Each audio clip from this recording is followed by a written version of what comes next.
ہے قدر اللہ اکبر کس قدر فاروق اعظم کی، ہے قدر اللہ اکبر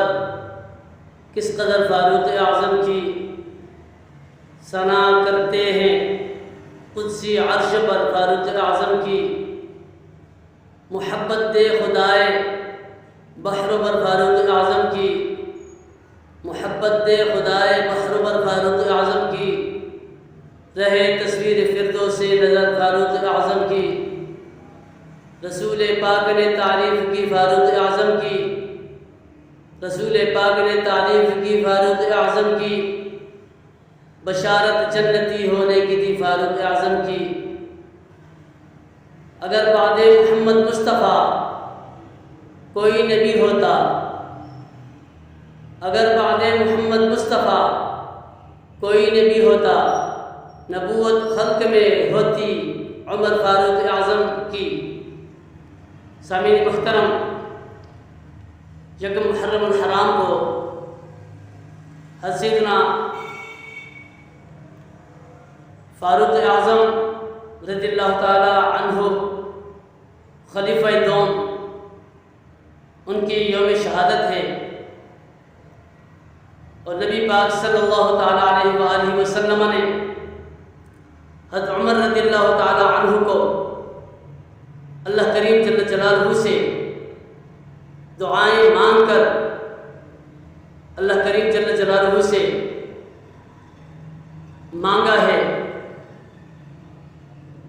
اور الفاظ یہ ہے نبی پاک صلی اللہ علیہ وسلم نے جو حضرت عمر کے لیے دعا فرمائی ہے، اللہم اید الاسلام بعمر، اللہم اید الاسلام بعمر، یا الہی عمر کے ذریعے اسلام کو قوت عطا فرما۔ سامعین محترم، حضرت عمر رضی اللہ تعالی عنہ کی شان یہ ہے کہ ایک دن حضرت سیدہ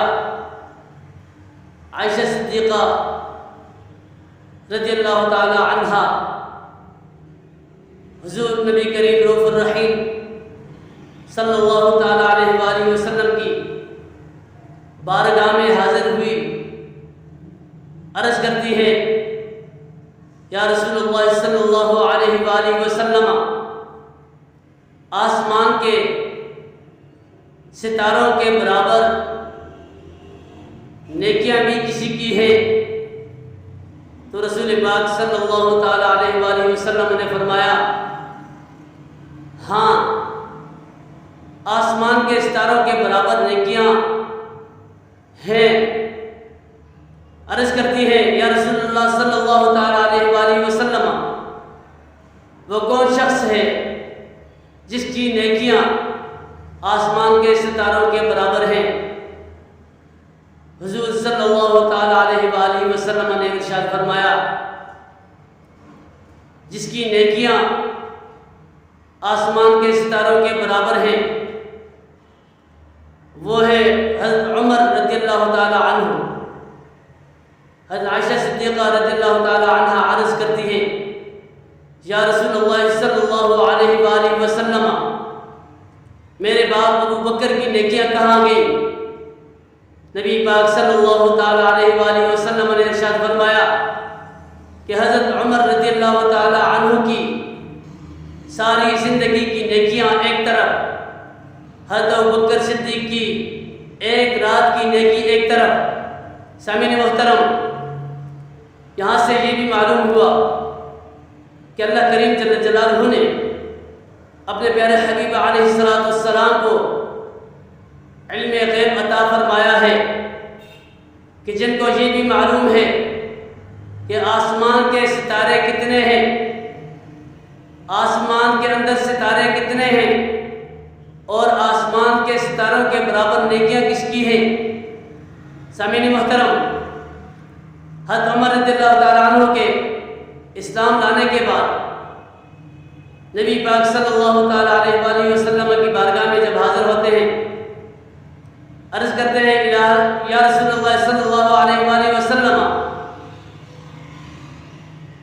کہ ہم سچے ہیں، ہمارا دین سچا ہے، تو ہم کعبہ کے اندر آذان بھی دیں گے اور نماز بھی پڑھیں گے۔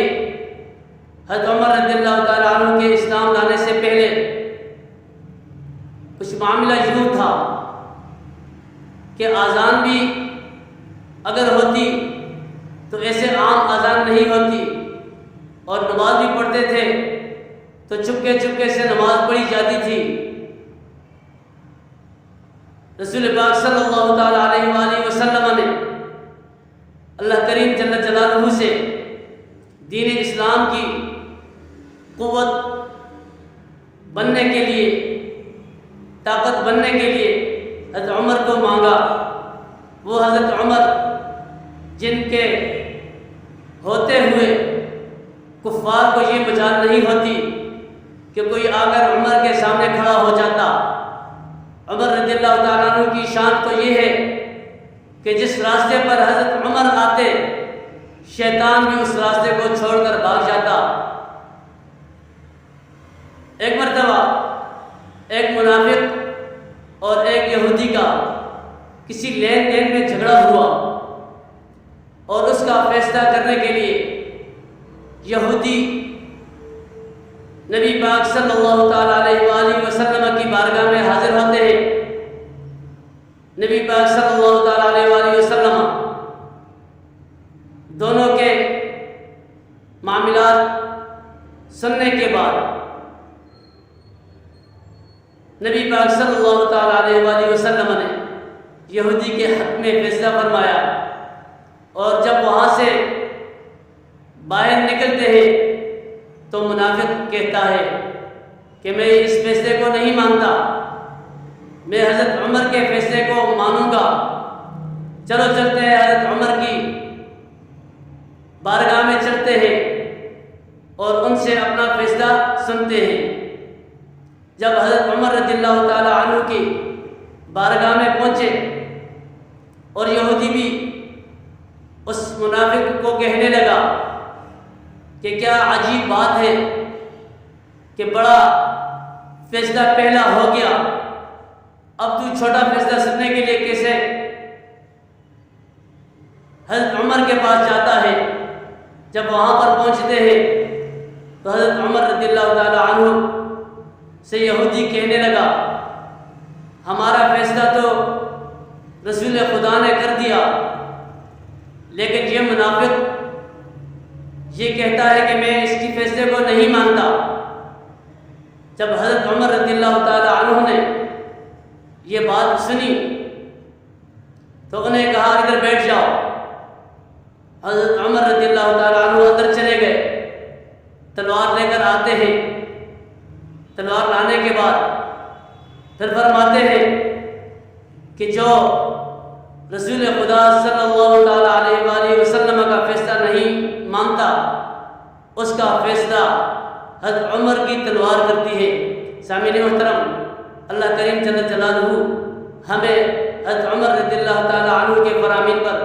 عمل کرنے کی توفیق عطا فرمائے، اور رسول خدا صلی اللہ تعالیٰ علیہ وآلہ وسلم کے ساتھ محبت کرنے کی توفیق عطا فرمائے۔ وآخر دعوانا ان الحمد للہ۔